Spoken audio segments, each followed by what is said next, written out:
Ora, bom dia a todos.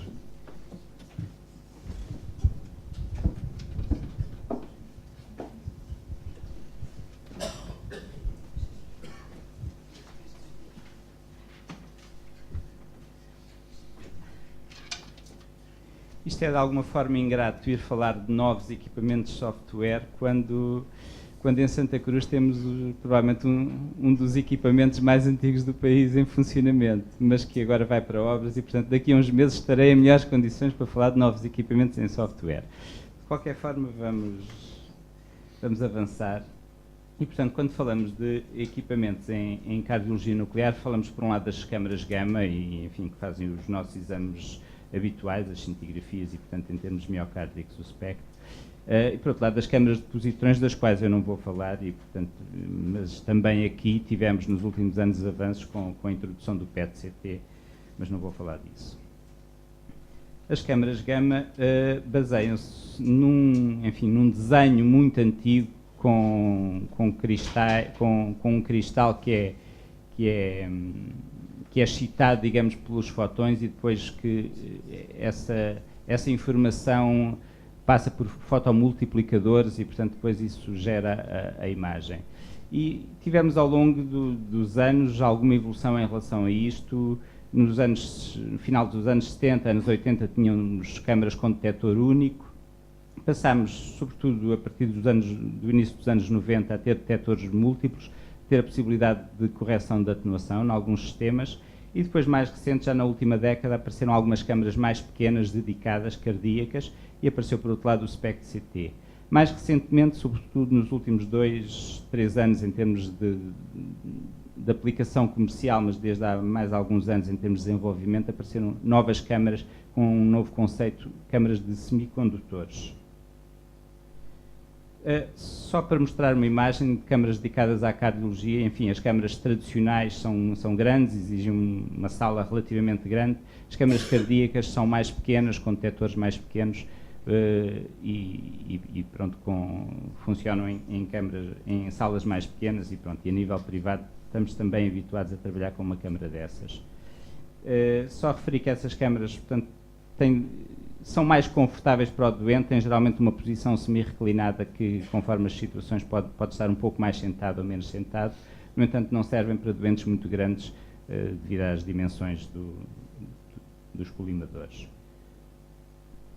Por outro lado, não vou falar muito disso, mas existem também as câmaras híbridas com SPECT-CT, em que a principal vantagem é, sobretudo, haver um anel que permite fazer tomografia e a correção da atenuação por tomografia, portanto, por raio-x, no fundo, comparado com os outros sistemas de atenuação por transmissão que apareceram nos anos 90 e que tinham alguns problemas, tiveram algumas vantagens, mas as câmaras de semicondutores, na prática, nas câmaras Hanger tradicionais, existem colimadores, geralmente com orifícios paralelos, existe um cristal de iodeto de sódio e, portanto, a cintilação que os fotões provocam nesse cristal é depois transformada em sinal elétrico em tubos fotomultiplicadores, mas trata-se de um sistema com muito baixa sensibilidade. Habitualmente, menos de 0,01% dos fotões são aproveitados para gerar depois sinal de imagem.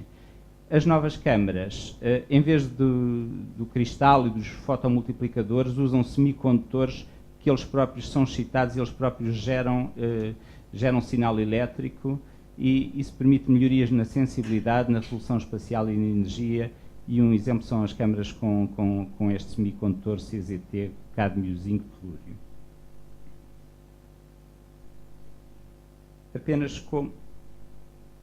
Apenas como exemplo, enfim, a imagem de uma câmara com um sistema com 19 detectores de CZT estáticos ao longo de um arco de 180 graus. Cada detector, no fundo, tem pequenos elementos, ou seja, pequenos pixels. O colimador, neste caso, é múltiplo focal ou pinhole, e isto permite, em relação a uma câmara tradicional, uma melhoria de 3 a 5 vezes da sensibilidade, 1,65 vezes da resolução de energia e à volta de 2 vezes da resolução espacial. O doente num sistema destes tem decúbito dorsal à mesma. mas há outros desenhos mais parecidos com os das câmaras cardíacas, neste caso também com um arco de 180 graus, aqui com 9 detectores, mas que são móveis e que eles próprios, ao longo da aquisição, fazem uma rotação, digamos, procurando o ponto de maior contagem, que no fundo será o coração, e aqui também com determinados números de elementos, de pixels, a rotação síncrona dos detectores focando a região de interesse. Este fabricante fala numa melhoria de 10 vezes na sensibilidade e o doente aqui ou pode estar em decúbito ou semi-sentado. Comparado com o espectro convencional, portanto, estas imagens, que muitas vezes se chama de espectro dinâmico ou espectro de alta velocidade, permitem aquisições muito mais curtas, isto relacionado com as próprias características das câmaras, mas depois também dos softwares de processamento, e vamos também falar um pouco à frente acerca disso, e portanto com imagens de muito boa qualidade. E nos primeiros estudos, portanto, em termos de diagnósticos comparáveis às imagens tradicionais. Estas câmaras, no fundo, são uma oportunidade para a redução das doses administradas e redução dos tempos de aquisição, e, portanto, para tempos de aquisição mais rápidos. Permitem também alguma inovação em termos de protocolos enfim, há um estudo em que há uma injeção de tálio na sobrecarga com aquisição de 2 minutos imediatamente a seguir à sobrecarga, portanto, coisas já fora da nossa prática habitual, e depois com aquisição de tecnécio em repouso e, portanto, com imagens de boa qualidade. Já em relação aos softwares, os primeiros softwares na cardiologia nuclear surgiram em relação à angiografia de radionuclides e à possibilidade de quantificação da angiografia de radionuclides, e surgiu no final dos anos 70 e anos 80. Também nos anos 80 surgiu a tomografia, digamos, na cintigrafia de perfusão, portanto a reconstrução por SPECT, geralmente com filter back projection.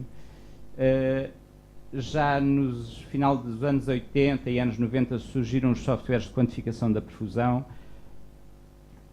e mais recentemente também o gated SPECT e a quantificação da função ventricular esquerda. Novidades da última década, digamos, serão a correção automática de movimento. Os primeiros sistemas tinham a possibilidade de correção de movimento, mas quase sempre manual ou semi-automática, e existem agora alguns softwares que permitem uma correção automática, enfim, muito razoável, digamos. E depois, sobretudo, softwares de reconstrução iterativa que permitem melhoria da qualidade de imagem e depois também aspectos relacionados com a análise de fase, a análise da dissincronia.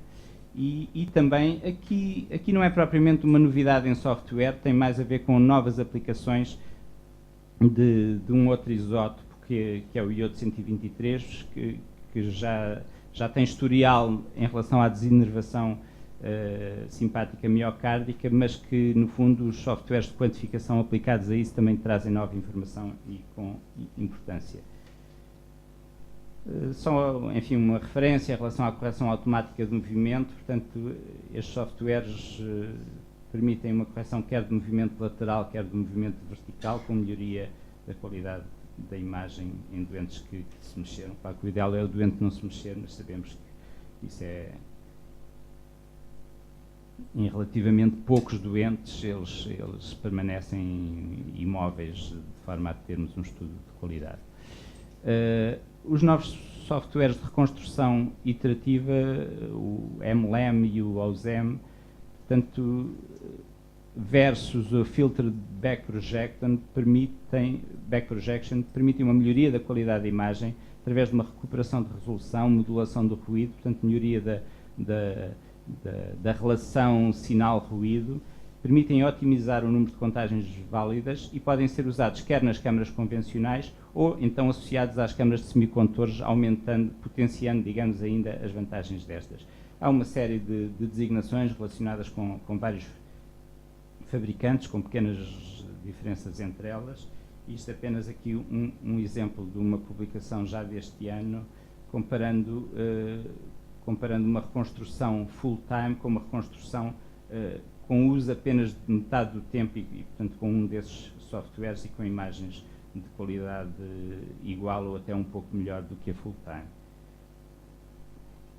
No fundo, estes softwares vão permitir uma redução das doses e ou dos tempos de aquisição, sem perda ou até com melhoria da qualidade da imagem, e permitem depois uma adaptação à rotina de acordo com o tipo de doente. Portanto, pode-se dar a prioridade à redução do tempo de aquisição, sobretudo em doentes idosos ou doentes menos colaborantes em termos de se manterem imóveis, e por outro lado, quando haja uma pressão grande de débito do laboratório, e por outro lado, uma prioridade à redução das doses administradas, sobretudo em doentes jovens, em doentes já multi-estudados ou no contexto da escassez de tecnécio que tem sido corrente nos últimos anos, agora, enfim, parece estar um pouco melhor.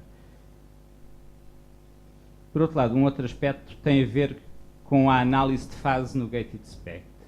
A análise de fase, no fundo, é a análise da sincronia, e essa análise da sincronia é já muito antiga em termos de cardiologia nuclear, porque surgiu associada ao ARN, portanto, com a análise de Fourier. Isto já há quase 30 anos. Nos últimos anos, a análise da sincronia ganhou muita popularidade na ECO, mas também foi desenvolvida em relação à cintigrafia, sobretudo com dois softwares, enfim, o QGS Phase Analysis e o Emory Sync 2, eventualmente com outros, mas tenho conhecimento da existência destes dois. No ARN, o que se avaliava era a variação temporal regional do volume. Nos últimos anos, o que se analisa, enfim, quer em relação à eco, quer em relação à cintigrafia, é a variação temporal da espessura miocárdica regional. E pronto, esta é uma referência de 2005, julgo ser a primeira a avaliar, digamos, estes aspectos na cintigrafia. Esta análise de fase permite uma boa discriminação entre normais e amostras doentes com várias patologias, enfim, bloqueios de RAM, disfunções ventriculares esquerdas, etc. Tem uma boa correlação com a análise TDI do ECO, tem uma boa sensibilidade e especificidade em prever a resposta à ressincronização, tem valor prognóstico, portanto, avaliado em doentes com disfunção ventricular, portanto, associa-se a um pior prognóstico o haver mais dissincronia, e é, sobretudo, e esta é a sua principal vantagem em relação a outras modalidades, é automático e com uma excelente reprodutibilidade intra e interobservador e entre diferentes estudos. De referir ainda que isto é só software, portanto isto pode-se aplicar retrospectivamente a estudos já efetuados antes, portanto não envolve qualquer hardware adicional. E, portanto, a questão é se isto vai ser uma alternativa viável para avaliar a desincronia. Claro que o ECO está à mão, digamos, embora este tipo de análise não seja o mais simples. Nós, no fundo, aqui vamos avaliar em cada ponto do miocárdio a variação das contagens regionais, no fundo, que como surrogate, digamos, da espessura regional, e depois são aplicadas análises de Fourier, e vamos poder ter mapas polares de fase e histograma de fase, no fundo traduzindo ao longo do ciclo cardíaco a percentagem de músculo que está no ponto máximo, digamos, de espessamento.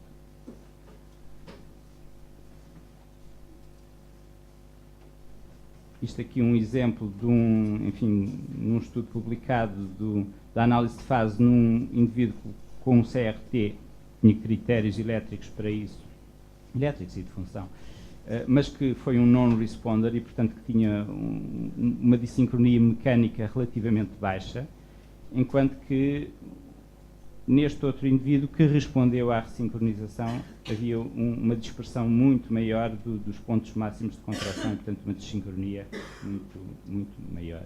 Os parâmetros mais analisados em relação aqui, e que parecem ter mais interesse, são o desvio padrão da fase, no fundo tem a ver com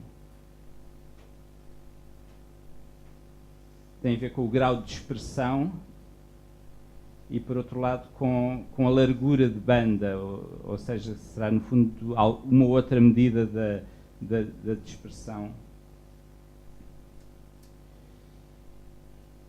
Aqui um exemplo de um estudo em que, com uma injeção única, o doente foi estudado antes da ressincronização e imediatamente após, e, portanto, com uma melhoria, digamos, do grau de dispersão da contratilidade, portanto, imediatamente antes e imediatamente após a ressincronização. Portanto, uma variação grande dos tais padrões, dos tais parâmetros, o desvio padrão e a largura de banda, digamos, entre normais e entre indivíduos com disfunção ventricular esquerda que colocaram um CDI. E aqui um exemplo de dois indivíduos com uma dispersão muito grande, portanto uma dissincronia mecânica muito grande, ambos com fração de ejeção de 22%, mas um deles com um QRS estreito e outro com um QRS muito alargado. E por outro lado, o indivíduo também com muito má função, sem dissincronia mecânica e com um QRS estreito também.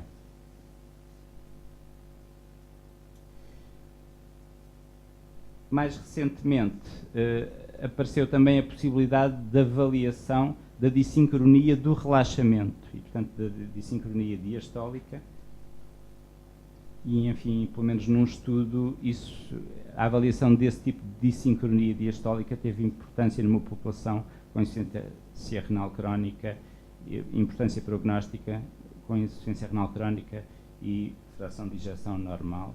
E aqui um exemplo da análise da dissincronia sistólica, em que há pouca dissincronia, mas que depois a diástole tem uma dissincronia muito maior no indivíduo com uma perfusão, enfim, praticamente normal. De referir apenas, portanto, como disse, a quantificação da desinervação simpática, portanto, trata-se do uso de MIBG, que foi descrito já há muitos anos como tendo um grande valor prognóstico, mas sobretudo em avaliações planares, portanto, da comparação do índice de MIBG no coração versus um diastino. Mais recentemente também tem sido aplicado a tomografia e, portanto, o SPECT a este tipo de avaliação. E, portanto, neste estudo, com uma série de doentes que implantaram CDI, foram posteriormente seguidos, e depois o que foi avaliado foi a ocorrência de terapêuticas apropriadas do CDI, enfim, ou mortalidade. E um parâmetro que foi muito importante em relação à previsão das terapêuticas apropriadas foi o score de MIBG em estudo tardio, portanto, a quantificação do defeito, enfim, de inervação, com uma separação muito boa entre os indivíduos que tinham uma desinervação grande e aqueles que tinham uma desinervação pequena, em termos de predição das terapêuticas apropriadas de CDIs. E, portanto, mostrar aqui um exemplo da perfusão num desses doentes. Perdão. A perfusão e, por outro lado, perfusão com tecnécio, e, por outro lado, a desinervação com MIBG, portanto, nesta zona. Em resumo, novos equipamentos, novo software são oportunidades, por um lado, para a melhoria da imagem e para a redução de tempos idosos, quer com novas câmaras, quer com novos protocolos de reconstrução, e, por outro lado, para a obtenção de nova informação, nomeadamente a desincronia e, de alguma forma, em relação à desinervação cardíaca. Obrigado. Desinervação simpática.